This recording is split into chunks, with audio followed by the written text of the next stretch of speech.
President Trump has not fired anyone for this debacle, which is astonishing. He did confess to NBC News in a new interview that he sees this as a, quote, glitch. A glitch. He said this scandal has been, quote, the only glitch in 2 months. This is kind of emerging as his take on this scandal. He told reporters yesterday, they've made a big deal out of this because we've had 2 perfect months.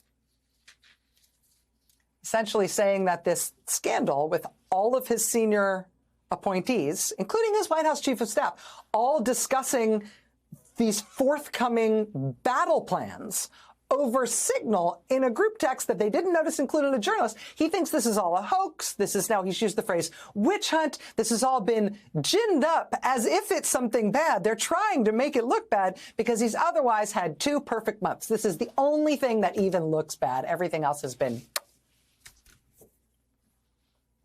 And, you know, I will just say, between you and me, you have been alive for these past 2 months. And you have experienced what the first 2 months of this Trump term have been like. Do you think that Trump is right, that it's all been totally perfect? This has been the only glitch? I mean, just, you know, back of the envelope scratching here. It was a week or so after he was sworn in, January 29th, a jet carrying 64 people hit an Army helicopter above the Potomac River outside Reagan National Airport in D.C. Everybody on both aircraft killed. The day before that collision, he had offered air traffic controllers all across the country a somewhat threatening buyout, trying to basically beg them to leave government service. Less than a week later, Trump reversed course. Oh, actually, no, maybe that's a bad idea. Air traffic controllers, please don't leave. That same week was when we started to get the headlines about the kids who Trump's top campaign donor, Elon Musk, had brought in to his new agency to work with him to destroy the federal government. Turns out one DOJ staffer actually had to resign when it came out that he had a since-deleted social media account in which he had advocated for loud and proud racism and racial human breeding tactics through eugenics. They soon hired him back. Another DOJ staffer had been previously fired from a cybersecurity firm for leaking company secrets. He also worked at a startup that hired convicted hackers. He went by the online moniker Big Balls. We would later learn that Trump and Elon Musk, in their infinite wisdom, specifically gave Big Balls, who again had been fired from a previous job at a cybersecurity firm for leaking company secrets. Trump and Musk gave that specific kid access to the systems at the top U.S. cybersecurity agency. Great choice. Then Trump fired the staff of the nation's nuclear security agency, the people who oversee the nation's nuclear weapons stockpile. Then Trump scrambled to unfire all of those nuclear safety workers because, oops, but in many cases, they couldn't figure out how to reach them because in their infinite wisdom, they forgot to collect contact information from those nuclear security workers before cutting them all off from their government email accounts. This includes people with Q-level security clearances who are cleared for access to our nation's top nuclear secrets. Those are great folks to lose track of and to fire for no cause.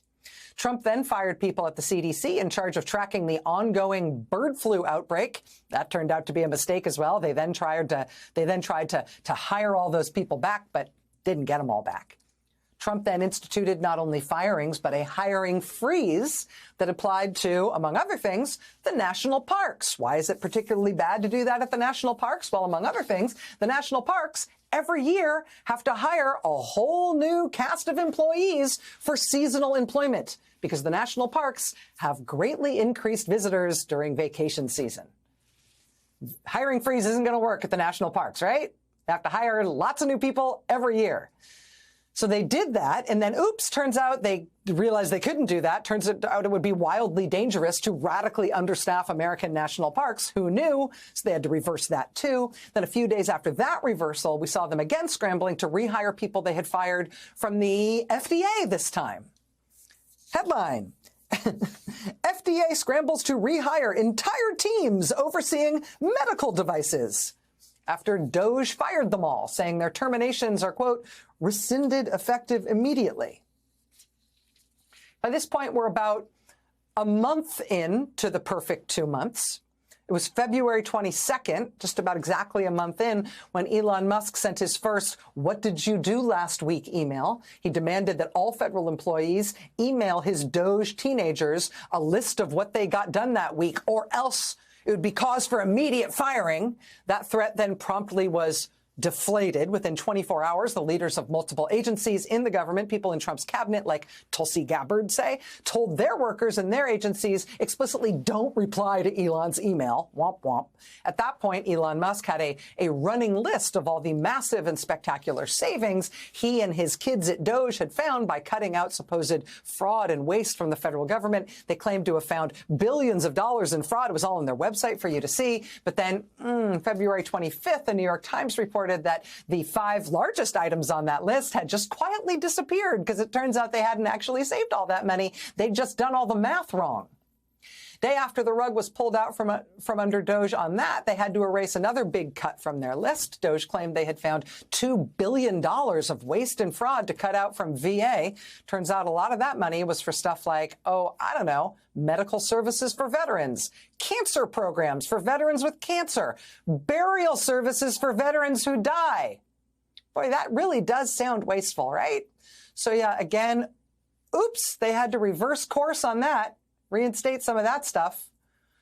Saturday after that was March 1st. We learned another obvious but alarming side effect to all of Trump and Musk's firings through the federal government. CNN reported that U.S. intelligence showed that Russia and China were rushing to take advantage of the moment and working hard to recruit as many disgruntled workers as intelligence assets as they could get. You tired of all the winning yet? You tired of all the perfection? The very next day, Sunday, March 2nd, the Dow started its trip off the cliff after Trump said he was going to go through with his tariffs on our closest trading partners, like Mexico and Canada and also China. The next day, you could watch live on the Fox News channel as the stock market tumbled down and down and down while Trump doubled down, down, down on his tariffs. Since then, we've seen industry after industry come forward to say just how much the tariffs have been just slaying them economically. But Trump is plowing ahead. A week after tanking the stock market with that incipient trade war, Trump pulled yet another reversal. Since taking office, he's been insisting on using military aircraft for deportations, been making a huge deal about these deportations, deporting migrants, many of whom we now know had no criminal history whatsoever. But he wanted to make a big deal out of the fact that he was using military aircraft to send them where? To Guantanamo. Very transparent stunt to get footage like this to use for propaganda purposes. It was also unbelievably eye-wateringly expensive. So quietly on March 5th, they stopped using the military aircraft. And a week later, they stopped using Guantanamo. They returned everybody they'd been holding there back stateside because they'd already got all their propaganda films made. Don't tell anybody, we're just not doing that anymore.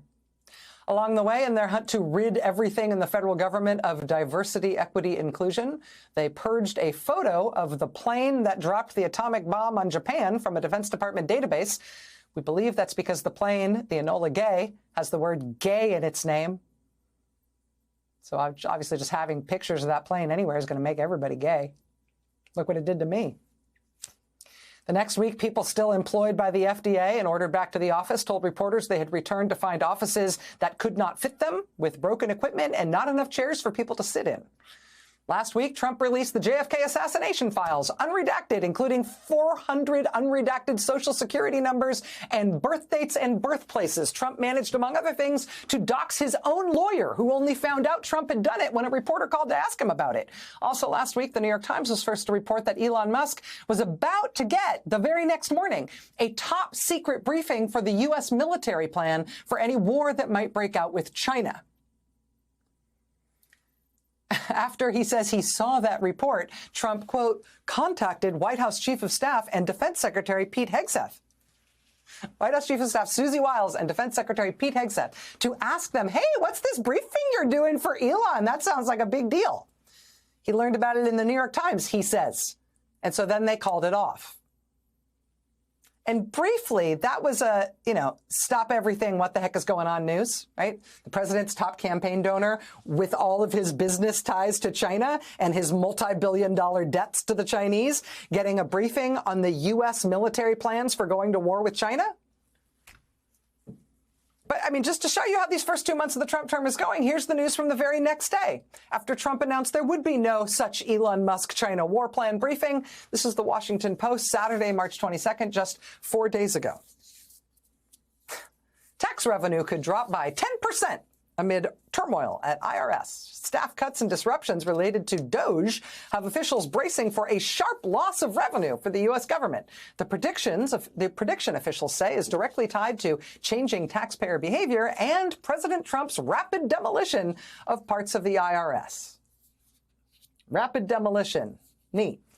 Seems like DOGE, if those predictions seem to be borne out at IRS, will have succeeded in robbing the United States government of $500 billion in revenue it would have otherwise received because, again, in their infinite wisdom, they have decided to destroy the IRS, which collects money to fund the government.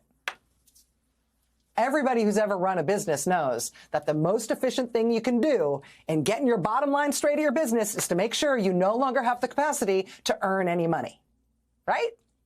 It's been perfect. These 2 months have been, other than this little glitch with the giant group text about forthcoming military operations, everything has been perfect.